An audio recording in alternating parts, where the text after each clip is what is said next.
অত্র মাদ্রাসার ছাত্র, তিনি ব্যাগ কালেকশন।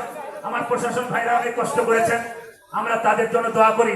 এ ভাই 2,14,000 পুলিশ বাহিনী আমার দেশে ছিল, আমার ভাইরা তারা কষ্ট করে এই যে জাতির জন্য, আমরা তাদেরকে সহযোগিতা করব।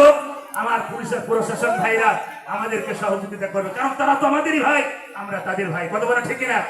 অতীতে যা হয়ে গেছে সেইরা শাসক ফাঁসিবাদী যা হয়ে গেছে ওটা বাদ দিতে হবে। আমাদের বাংলাদেশের পুলিশ বাহিনী এখন ভালো। কত বলে ঠিক না? আমরা প্রশাসন ভাই জন্য দোয়া করবো। এখন নুরে আলম জেলা আমির আসছেন, জেলা আমির আসছেন। নারায়ণ তাকবীর। বাংলাদেশ জামাত ইসলামের সম্মানিত রাজবাড়ী জেলা আমির সাহেব আসছেন। নারায়ণ তাকবীর। জেলা আমির সাহেবের আগমন ভবানীপুরের পক্ষ থেকে আমার ভাই আসেন। এখন কয়জন? নুরে আলম এবং মোহাম্মদ বাইজিদ হোসেন। আমি আর সময় নষ্ট না করে কালেকশন হলে ব্যাগগুলো জমা দিয়ে দেন।